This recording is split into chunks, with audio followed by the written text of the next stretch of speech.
Let's talk about developing and refining your branding formula. Just going to take a quick second to show you what you're going to learn here. We're going to talk about the branding boiling point.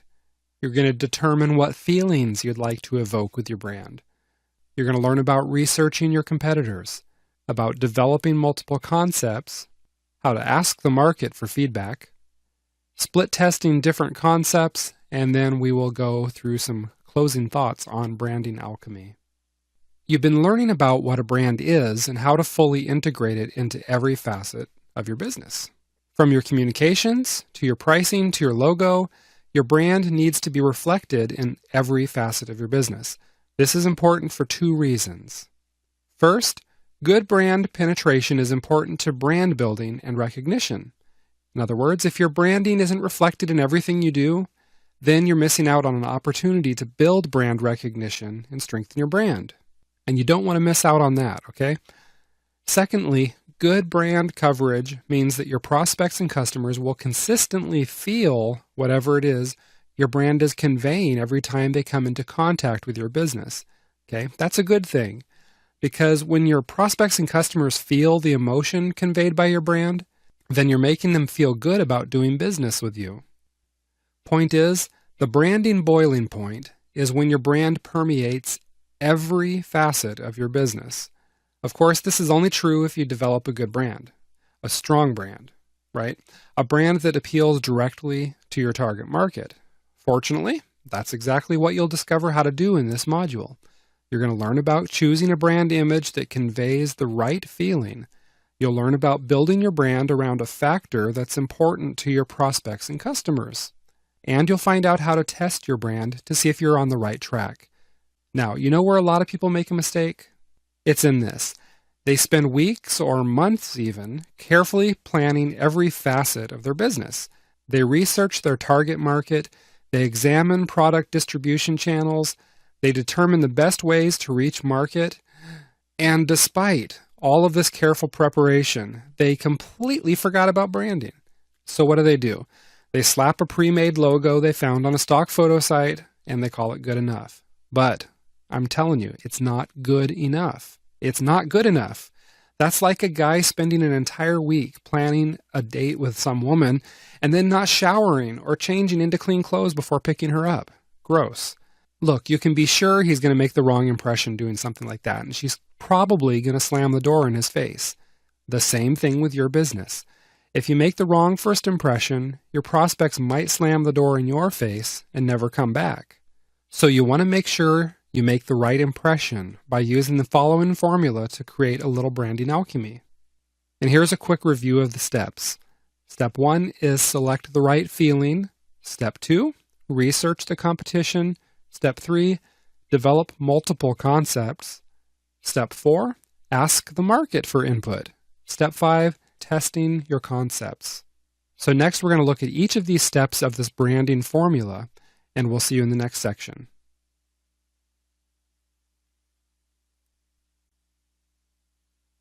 All right, are you ready to go?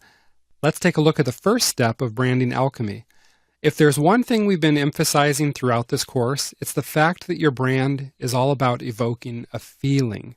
And that means that when you sit down to develop your brand, you need to think about what type of feeling you'd like to convey. Your first step is going to be to ask yourself these two questions. All right, first question. What feeling do my customers have while they use and enjoy the product? Question 2. What feeling would I like my customers to have while they use and enjoy the product? Okay, these aren't necessarily the same thing. The first question really applies if you've already got products out on the market, but you haven't yet put in the time and resources to properly brand them. Basically, you want to at least be aware of how your products make your customers feel. The second question is relevant whether you've begun branding your products already or not. It's important because how you brand your products can influence how your customers feel when they use your products. Let's go back to the example of some of the luxury brands like Mercedes or Rolex. People who purchase these luxury brands aren't doing so because they need a good way to get from home to work. All right? It's not because they need a reliable timepiece to make sure they're not late. Instead, people buy these brands because using the products makes them feel good. Driving a Mercedes makes the customer feel successful and sophisticated. And wearing a Rolex watch makes the wearer feel prestigious and powerful. Point is, these products aren't purchased for pragmatic or utilitarian reasons at all. They're purchased for the emotion and the experience that the brand promises, okay? Since the companies have done a wonderful job of protecting and building their brands, the consumers do indeed experience the feelings that the brands convey. So what you need to do is to start with a list of feelings that you'd like associated with your products and company. Here's a nice long list of ideas to get you started, okay? If you need a moment to look these over, go ahead and just pause the video and read them. I promise I'll be here ready to continue when you press play. You go ahead. I'm just going to grab a cup of water real quick. I'm getting kind of thirsty. All right. I feel better. You ready to go? Okay. I'm assuming you've given the list a looking over, and let's go ahead and go on. Obviously, there are other emotions and feelings that your brand could convey. This isn't an exhaustive list. And you'll probably notice that I didn't even mention the negative emotions like fear, hate, sadness, or anger, because in most cases, you won't want your product associated with those kind of emotions, right? There's exceptions, of course. If you're selling something like horror novels, then you do want to create a brand image that conveys fear or horror. Also, let me take a moment to clarify that there is a difference between the emotions you evoke in your short-term sales process versus those that you seek to evoke with your brand.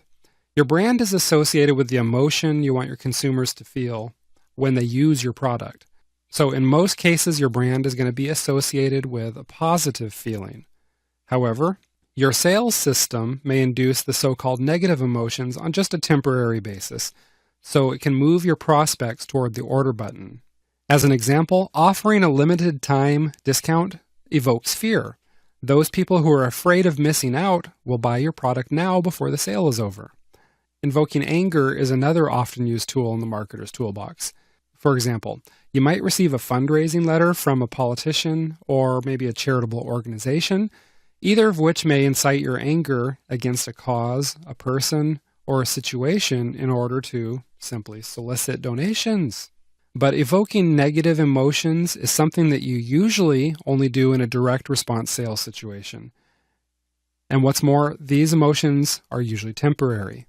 In other words, the marketer or business owner doesn't want these emotions to become associated with the business or the product itself. Instead, the emotions are just aroused as a means of getting the prospect to take action. So, in other words, you can use and evoke all kinds of emotions to sell something to someone. Generally, though, you'll want your brand to be associated with only positive emotions, such as the ones listed here on your screen. Okay?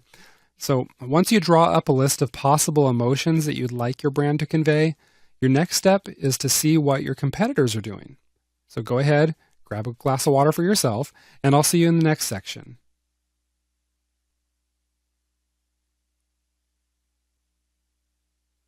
Your next step is researching your competitors. Okay, you need to find out how your competitors are branding and positioning themselves and their products, and here's how you're going to do that. If your competitors sell physical products that you can see at a local retailer, go ahead and go check them out. This will give you an up-close and personal look at how the competitor packages their product. You'll want to be sure to pay attention to the text on the packaging, as this will give you an idea of how the competitor positions their product. It may be that you can't get your hands on a tangible, actual product, and maybe your competitor doesn't even sell tangible products. Okay, if that's the case, then your next step is to view the competitor's virtual storefront and virtual shelves. They likely have their products right up on their websites. If not, you'll probably find them in other marketplaces like eBay, iTunes, or Amazon. Your next stop is going to be to visit your competitors' websites, as this is probably where you're likely to get the most information about their branding and positioning. All right, let's look at this in a little bit more detail here. You want to take note of the following. What is the competitor's business name? Okay. Some of your competitors may create business names that are meant to help their overall branding image. For example, the Discover Card Company has a business name that evokes feelings of exploration, curiosity, and of course, discovery, right? Look at the competitor's product names. If your competitor has multiple products, browse them all and take notes of all the names, okay? What sorts of feelings do these names evoke? Next, take note of the branding strategy. Does the competitor brand individual products based on the overall company brand? Do they brand individual products separately? Or does the company employ the hybrid strategy we talked about, where they combine the company and product brands? Okay, identifying these things in your competitors and what they're doing is going to help you to form more clearly what you need to do for your products. What else do we have here? Take a look at your competitor's logo. As you discovered earlier in the course, some companies invest a lot of money in developing their logo concepts. This way, the brand can give you a lot of information about the company's brand images. You want to look at the font style, if they have one, the colors and the graphics, if that applies. Again, ask yourself what feeling the brand conveys. Don't forget to ask that question over and over. What is the feeling? Okay, and ask yourself how the brand represents the company also. For example, is the logo bold and confident, or does the logo convey more of a warm, loving feeling? Next, look at the competitor's slogan. Usually, but not always, you're going to find the slogan right beneath or next to the logo. The slogan is typically one concise statement that sums up what the company or product is going to do for the customer, and or why the customer should choose to buy that particular product or do business with that particular company. In short, the slogan is often the company's unique selling position. Okay? Look at the competitor's web design also. Take note of the overall design of their site. Take a look at the colors. Take a look at the graphics and pay attention to how they're placed. Take note of the overall feeling you get when you look at the design. Again, pay attention to what sort of feeling that design evokes. Also think about how you would describe the design. Is it artsy? Is it professional? Clean? What other words come to your mind when you look at it? Then look at your competitor's web copy. Read the text on your competitor's sites, especially pay attention to the sales pages for specific products, and ask yourself, what is the competitor's unique selling position for that product? Also, ask what emotions is the competitor trying to evoke? Ask what benefits does the consumer likely enjoy while using the product? Okay, and there's an easy way to find out what the consumers are reporting. All you have to do is read the customer reviews and testimonials. It's pretty simple. Finally, the last step you need to take is to examine any communities or publications where your competitor regularly shares content. This can include the competitor's mailing list, their blog, any social media pages they have, and that would include things like Facebook, Twitter, or YouTube. The way your competitors have designed these communities will give you some additional insight into their idea of branding. Okay? The way your competitors have designed these communities will give you some idea of their branding. However, you'll also begin to better understand their brand image and positioning by reading their content. Now, all of what I talked about for the last few minutes, of course, rests on the assumption that your competitors are very aware of their own branding image. If you run across a competitor who doesn't seem that conscientious, then you don't need to spend too much time studying their brand image. That'd be a waste of time. But you can learn an absolute ton from the ones that do pay attention to their branding. So use that information to your advantage. Okay? Now that you've completed this step, you can go ahead and move on to the next step. We'll see you in the next section.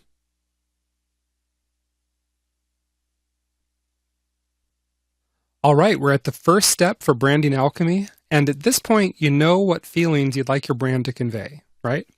You know what feelings your competitors' brands are conveying, and you know how your competitors are positioning themselves. Now, your next step is going to be to start developing your brand and positioning as a means of conveying a feeling to your prospects and getting a bigger market share. The main thing to remember here is that you need to develop a brand image and a unique selling position that your market cares about. If your intended audience really doesn't care about them, then your brand and unique selling position will be weak and it's going to be ineffective. Okay? Let me give you an exaggerated example just to show you what I mean. Let's suppose you sell baby products like clothing.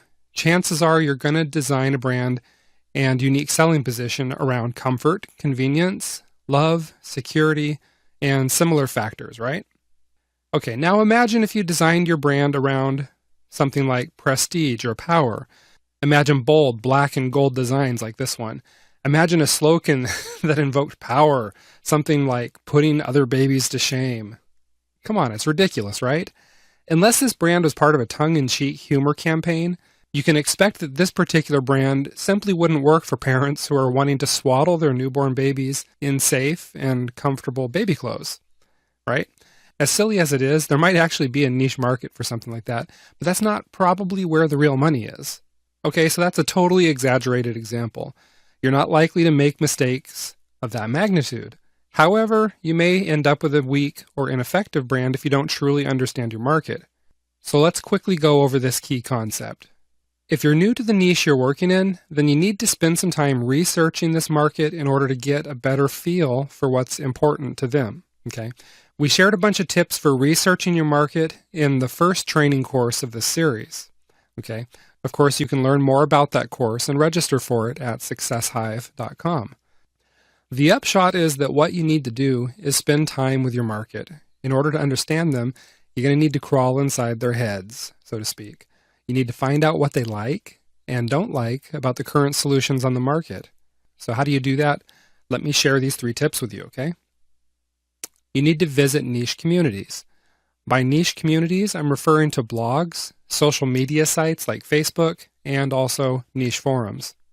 Basically, you visit any site where members of your niche are discussing niche topics. That's simple. Just spend an hour reading these discussions, and you'll get a much better understanding of your market's needs, wants, their hopes, and their fears. And naturally, you should read the product reviews belonging to your closest competitors. It's easy if your competitors have your products listed on retail sites like Walmart, iTunes.com, Amazon.com, or similar places, as these sites tend to gather a lot of product reviews. If you can't find your competitors' products on these sites, then run a search in your favorite search engine for the product name followed by the search term review. Keep in mind, though, that many of these reviews you'll encounter this way are likely to be biased, as many of them are written by affiliates as opposed to actual customers. Once you find reviews written by actual customers, though, look for patterns across the reviews. Just from the words they use, you may get a sense of what they're looking for in a product. For example, if you were selling baby products, you might see comments that directly reflect a parent's desire to keep their baby safe. That might be a clue to you that a brand built on safety and security is going to work well for that particular market. Finally, another way to get at what your prospective customers are looking for is to survey them. If you have a WordPress site, you can use a tool like the iPerceptions survey plugin, or you can use a third-party site like surveymonkey.com. The idea here is to simply ask your market what it is they're seeking in niche products. You can ask both open-ended and multiple choice questions to find out what factors are going to be most important to them. Okay, this will give you an idea of how to build your brand. Once you understand your market and you know what's important to them, plus you know how your competitors have positioned themselves, then it's time for you to start developing your branding concepts. You may have noticed I use the plural concepts and not the singular concept. That's on purpose. That's intentional. The reason is because you should develop at least 3 good concepts, because in the upcoming steps, you're going to be testing these concepts. Now, as you already know, your branding is going to permeate every facet of your business. However, at this step, we're going to be concerned with 2 components of your brand image. The first is your unique selling position. The second is your logo. Once you've developed your unique selling position and logo, then you can develop your product packaging, your web design, your sales copy, and everything else that goes along with those 2 components. For example, your branding slogan will express your unique selling position, and your web design is going to reflect your logo. So let's start with unique selling position, which is also called the USP. As we've talked about already, your USP doesn't actually have to be unique, right? In other words, your competitors may also possess or utilize this factor, but they just haven't laid claim to it. They haven't said, this is ours, right? Nonetheless, if you can truly find something unique about your business or unique about the product, if you find something that no one else offers, then really that's even better. That's the ideal. Okay. There's a manual that accompanies this course, and inside that manual, you're going to find planning sheets to help you brainstorm and develop a unique selling position. Be sure to take the time to use those. For now, though, let me share with you an overview of how to develop your USP. The first thing to know is that your USP can be based on just about anything, as long as it's something that is important to your prospects and customers. So let me give you a list of some of the possible ways to uniquely position your business. How about a strong or unusual guarantee? Domino's Pizza used to offer a delivery guarantee that if customers didn't get their pizza delivered to the door within, I think it was 30 minutes of ordering, then their order was free. Okay? Domino's succinctly summed up this unique selling position in their slogan, 30 minutes or it's free. That's a good example of a strong guarantee. Other examples include lifetime guarantees, which are often used by things like mattress companies, or double your money back guarantees, which you'll see information marketers offering from time to time. Another angle you might take is, what about if your product is made in an unusual way? Folger's Mountain Grown slogan is an example of creating a unique selling position based on how the product is made. Another example is the U.S. pizza delivery chain Papa John's. Their slogan is this: better ingredients, better pizza, Papa John's. While they don't use particularly unusual ingredients in their pizza, their point is their pizzas are better because they use better ingredients. And another example of this is Harley-Davidson, which claims American by birth, rebel by choice. Okay, that slogan captures the market share of customers who want to purchase American-made products.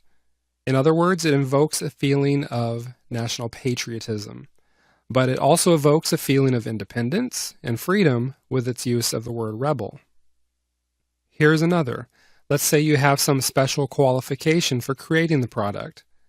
This unique selling position tends to work well for those who are selling information, like books, videos, even seminars.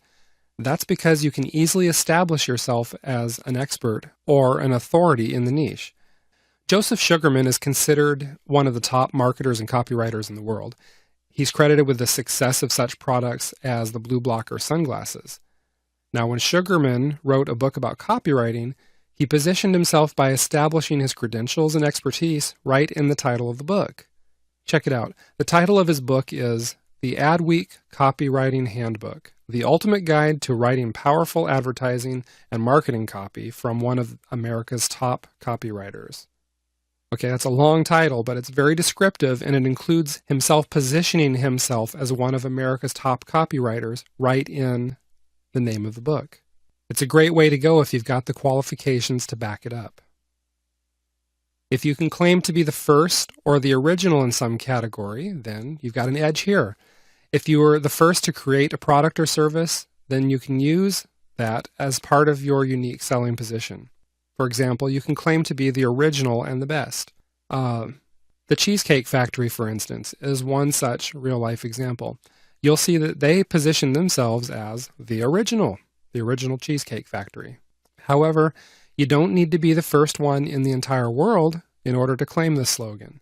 Instead, you can be the first one in your region, or maybe you're the first woman to do it, or maybe you're the first person under the age of 25, or the first person over the age of 50. In other words, create your own categories and then claim to be the first in this category. For example, you could be the first person in London to offer a particular service, or you could be the first person in California to sell a particular product. Okay, you see how this goes? Let's look at another one. Your product is used in a different way than similar products. It seems like a lot of beer commercials tend to depict nighttime party scenes, or perhaps even scenes from sporting events. So the beer maker Corona jumped on this, and they separated themselves with the slogan, "Find Your Beach." In other words, Corona positioned themselves as a beach party beer. All of their advertising, if you notice, is built on this slogan, and all the images displayed in their advertising tend to depict Corona on the beach. Naturally, this doesn't mean that you can't drink a Heineken on the beach, but Corona positioned themselves as the beach beer, the fun beer, so they develop top-of-mind awareness with consumers. Well, this might be a lot to chew on, and I don't want to wear you out. So let's go ahead and take a quick break, and then we'll continue this section. We've got a few more angles we can look at here, okay?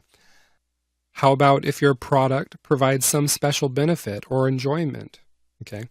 A lot of USPs are built on this concept of differentiating a company or product based on a benefit that the consumer gets when they use the product. So let me give you a couple of examples on this one. The first example of this comes from the chicken restaurant KFC, which claims their chicken is finger-licking good. Another example is Blogger.com's slogan, push button publishing. That's their slogan. It tells users how easy it is to use the service to create a blog. Another example comes from the credit card company Visa, which states that it's everywhere you want to be. The idea being, of course, is that consumers will be able to use their Visa anywhere in the world, which provides peace of mind. Or take the chocolate candy M&Ms, which promises the candy melts in your mouth, not in your hands. Walmart has had a few different slogans over the years, and their current one is save money, live better. How about Disneyland? They use the slogan, the happiest place on earth. That slogan not only captures the benefit, but directly conveys the intended emotion. There's no ambiguity at all in what they want you to feel.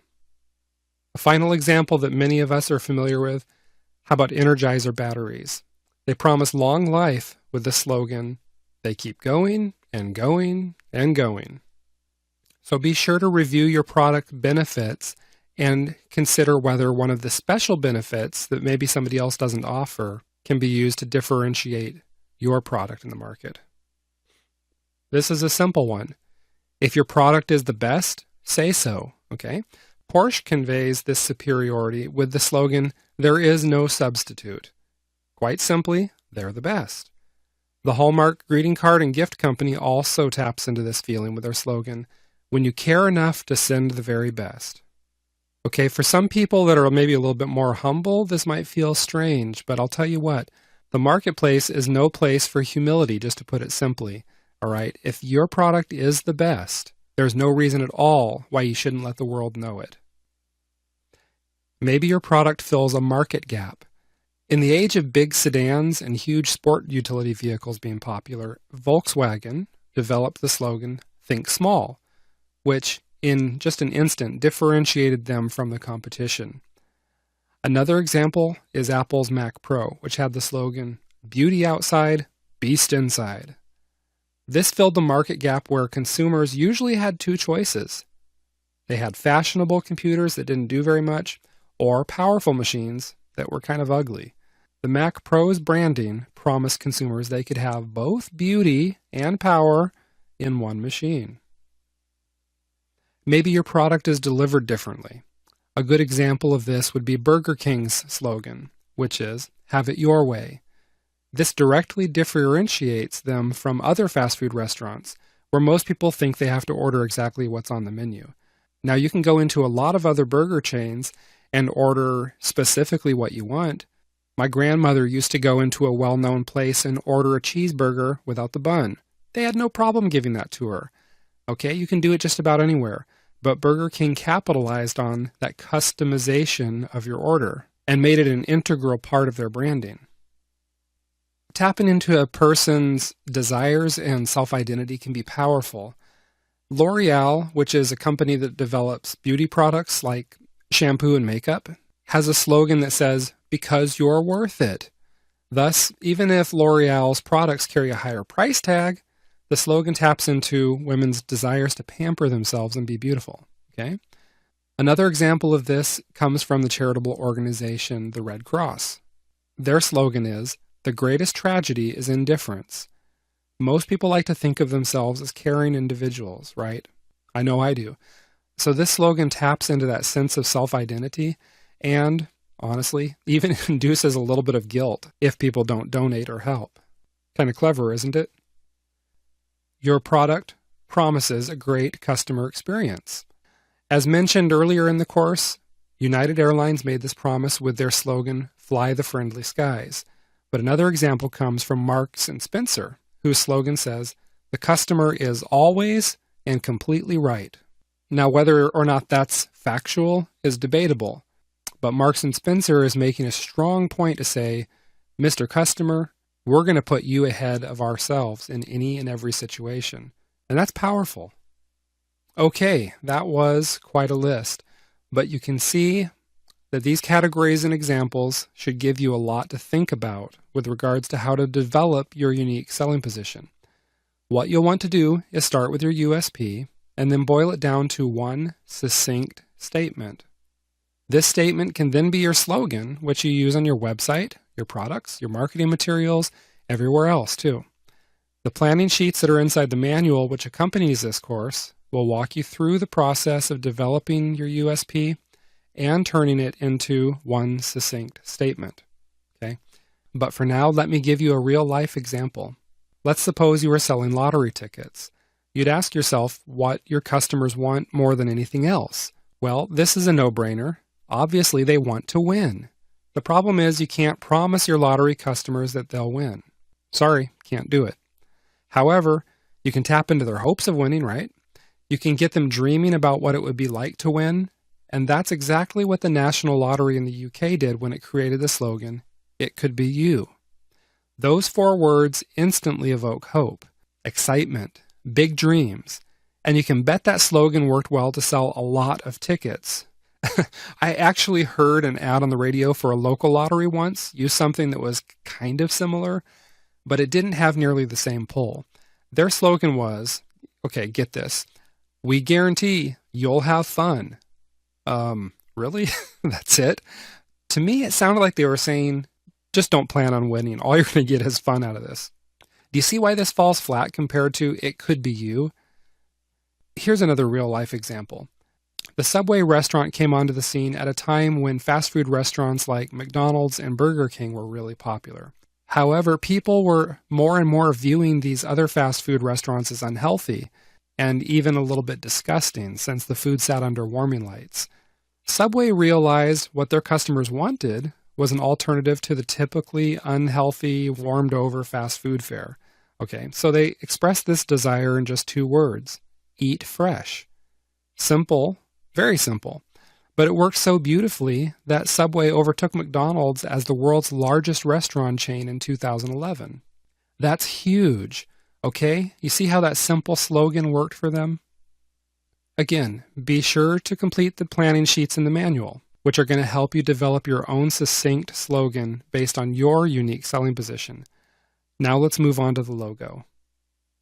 As mentioned earlier, this is the part of the process where people often turn to professionals. That's because turning a branding concept into a graphical representation does require some specialized skill. Okay? As such, if you outsource this part of the process, don't look for graphical artists. Instead, look for professionals who tout their expertise in creating logos and branding concepts. Nonetheless, even if you hire a conceptual logo artist, you still need to give him or her an idea of what you're seeking. So let's talk about this for just a moment. Okay, at this point you already know how you want to differentiate your business or your products using a unique selling proposition. And you know what type of feeling you'd like your overall branding image to convey. So take just a moment now in considering these following questions. Okay, first one, what color conveys the brand feeling? What font faces and styles convey this brand feeling? What types of graphics convey this feeling? How can you incorporate your company, product name, or brand name into the logo? How can you incorporate your USP into the logo? Let's consider a couple of examples before we finish this section. The Jaguar Car Company carries the slogan, Grace, Space, Pace. Their logo fits both their name and their brand beautifully. Okay. It features a sleek silver Jaguar gracefully leaping over the word Jaguar. Another example is Burger King. The words Burger King are between 2 halves of a golden bun. The colors of the logo, which are gold, red, and blue, are all royal colors, which reflect the king concept. Another example is the Maxwell House logo. It isn't clear from the name itself that Maxwell House sells coffee, but it's clear from the logo. That's because the logo depicts a coffee cup, and the logo also includes the slogan, good to the last drop. Now, all of these logos include graphical components to create the logos. However, some logos are simply text logos. In these cases, the font face, the style, and the color are all carefully selected so as to make the logo recognizable and to help convey the brand feeling. Clairol, which sells hair care products, uses simply the word Clairol with a nice, simple black font on a white background for their logo. Their slogan is nice and easy. Thus, their simple logo completely supports this feeling of nice and easy. Another example of a text logo is Google, which is composed of different brightly colored letters. Google's slogan is "Do No Evil," and this fun childlike logo embodies that branding concept in a very simple way. As you can see, even the most simple logos are well thought out, and they all do their part in supporting the overall branding concept. So what I want you to do is to use the included planning sheets to help you create at least 3 logo concepts. Then go ahead and move on to the next step, and I'll see you in the next section.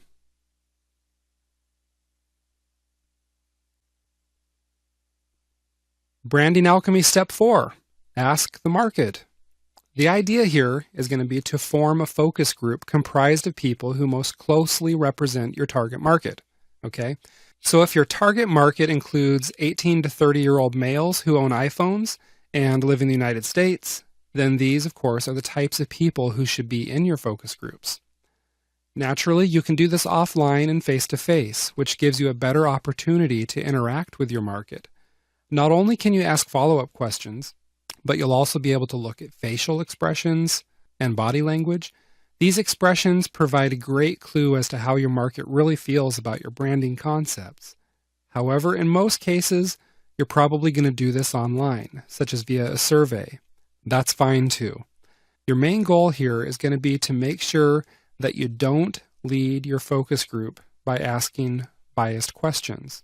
What I mean is this. Asking a question like, does this bold logo give you a feeling of confidence? That's a leading question because it predisposes the person to answer yes. It does that because the word bold biases the reader. In most cases, you're going to find it better to ask open-ended questions rather than multiple choice or yes-no questions. That's because people are likely to give you answers you never even thought of. And this is the kind of valuable feedback that you want. You don't want to just think from your own experience and your own biases. You're looking for fresh input. Okay, so some examples of open-ended questions might include, what 5 descriptive words would you use to describe this logo? What does this logo make you think of? What does this slogan make you think of? How does this logo make you feel? And here's a few more. How does this slogan make you feel? Based on this logo, rate your level of trust in this company on a scale of 1 to 10, with 1 being low trust and 10 being the highest level of trust. Or how about, based on this logo and slogan, what kinds of products or services do you think this company provides? Okay, the answers to some of these might really surprise you. Of course, what people tell you and what they actually do can be 2 different things. That's why you'll also need to complete the next step, which you'll find in the next section. We'll see you there in just a moment.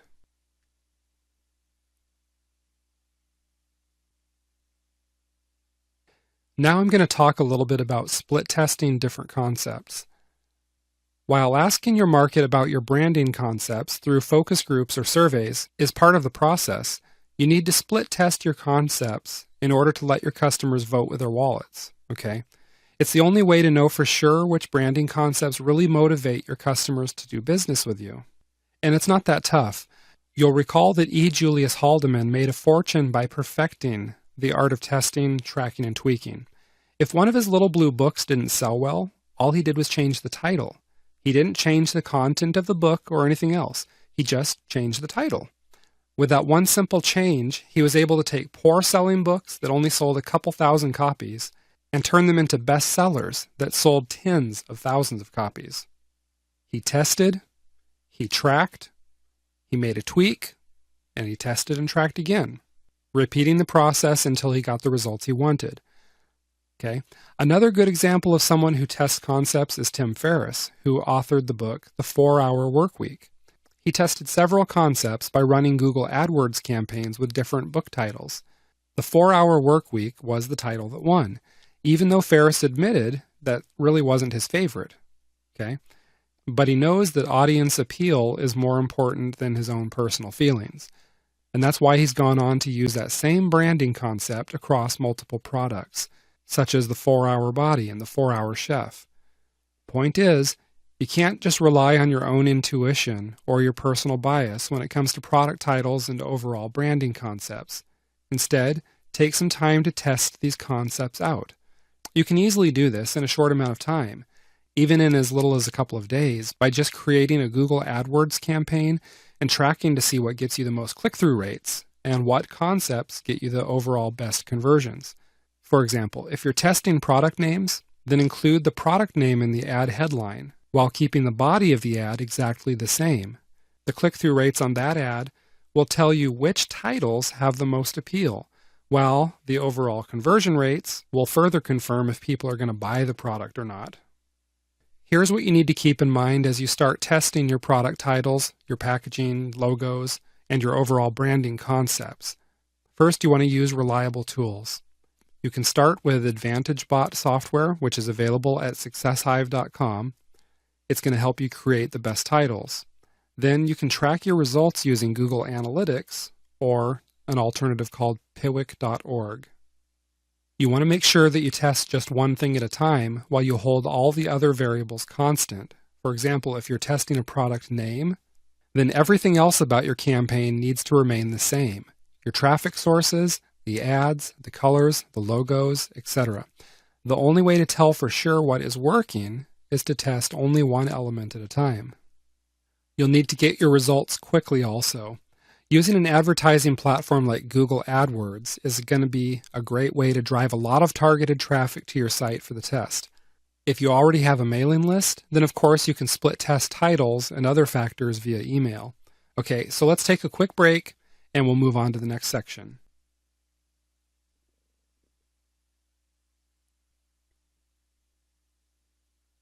Let me go ahead and share a few final thoughts on branding alchemy with you.